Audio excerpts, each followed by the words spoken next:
कांग्रेस नेता प्रियंका गांधी का आज जन्मदिन है और इस पर कांग्रेस पार्टी अपने अगले 100 दिन के लिए कार्यक्रम बना रही है और उनका जो जन्मदिन है उसको सेलिब्रेट कर रहे हैं कांग्रेस के नेता। हमारे साथ पूर्व सांसद और कांग्रेस नेता कुंवर दानिश अली साहब हैं।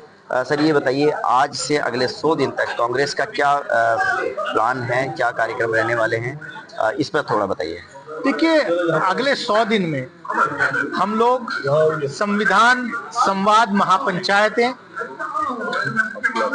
गांव-गांव में करने जा रहे हैं और 30 मुख्य जगहों पर, जिसमें लखनऊ, रायबरेली, अमेठी, प्रयागराज, वाराणसी, अमरोहा, रामपुर, सहारनपुर, इन सब जगहों पर करीब 30 बड़ी संविधान संवाद महापंचायत करेंगे, जिसकी शुरुआत 24 जनवरी को पहली संविधान संवाद महापंचायत सीतापुर में की जाएगी। ये बताइए, पंचायत चुनाव भी आने वाले हैं, कांग्रेस पार्टी क्या गठबंधन के साथ मिलकर लड़ेगी या अकेले उत्तर प्रदेश में पंचायत चुनाव में उतरेगी? पंचायत चुनाव लोकल चुनाव होता है और उत्तर प्रदेश के अंदर जो पंचायत का चुनाव है वो सिंबल पे भी नहीं होता। उत्तर प्रदेश कांग्रेस कमेटी का ये फैसला है कि हम पंचायत चुनाव अकेले लड़ेंगे, जिससे कि कार्यकर्ताओं में जोश पैदा किया जा सके। क्योंकि हमने पिछले 1 साल 2025 हमने संगठन सर्जन के नाम किया था, 9 महीने हमारी एक्सरसाइज चली और आज हमें खुशी है कि हमने उत्तर प्रदेश के अंदर करीब 1.5 लाख बूथ अध्यक्ष तक अपना संगठन बना दिया है।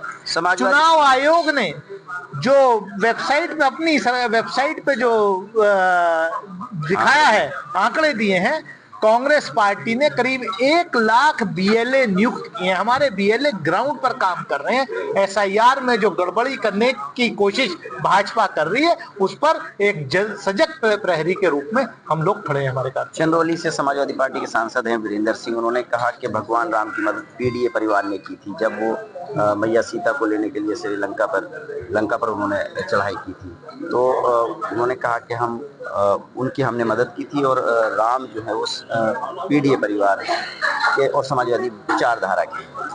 देखिए, मर्यादा पुरुषोत्तम राम सबके हैं,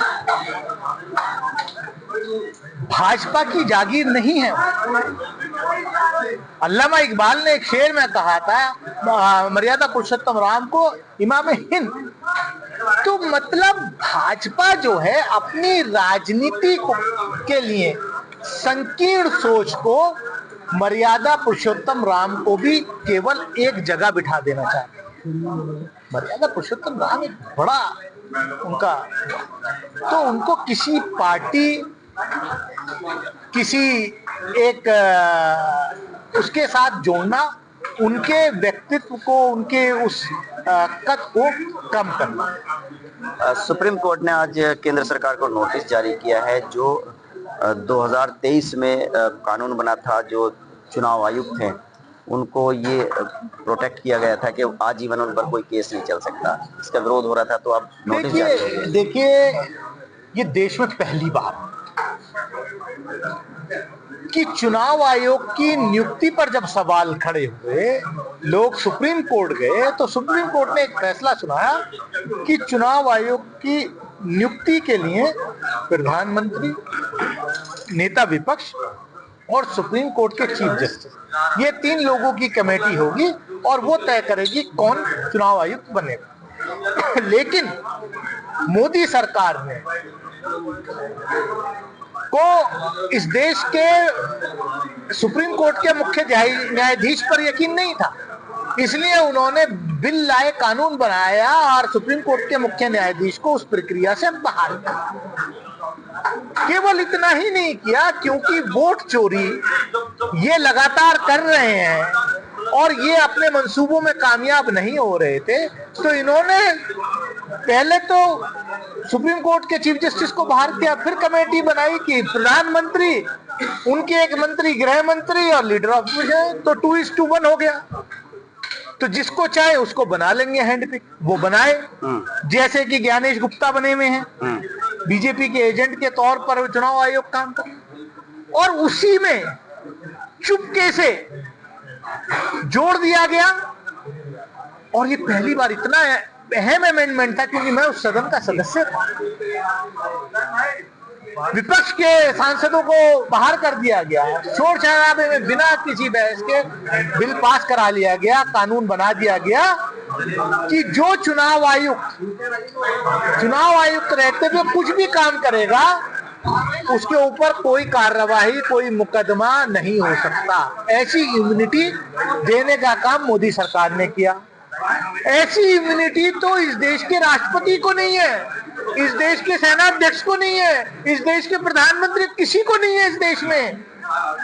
मतलब अगर कोई गलती हो सब पे मुकदमा हो सकता है, सबकी जांच हो सकती है, लेकिन ये अजीब मोदी सरकार ने ऐसा कानून बनाया कि चुनाव आयुक्त जो है वो सबसे ऊपर है, वो हमारे राष्ट्रपति से भी ऊपर है, वो चीफ जस्टिस ऑफ इंडिया से ऊपर है। सुप्रीम कोर्ट इसको खत्म करेगा?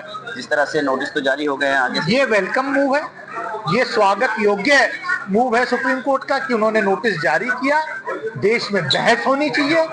ये काम जननायक राहुल गांधी जी ने किया और हमने कहा है कि अगर चुनाव आयोग इस तरीके का काम करेगा तो ये सोच ले कि जब हमारी सरकार बनेगी तो हम उस कानून को पीछे से बदलेंगे, रिट्रोस्पेक्टिव इफेक्ट से, और उनको उस दायरे में लेकर आएंगे, उन पर कार्रवाई होगी। ठीक है, कांग्रेस के नेता सुप्रीम कोर्ट के आज के जो फैसला है, जो नोटिस दिया है केंद्र सरकार को, उस फैसले का स्वागत कर रहे हैं। इनका कहना है कि उनको उम्मीद है कि सुप्रीम कोर्ट इसको खत्म करेगा और जो भाजपा सरकार ने असीमित शक्तियां दी थी चुनाव आयुक्तों को, वो सुप्रीम कोर्ट खत्म करेगा और खत्म होनी चाहिए।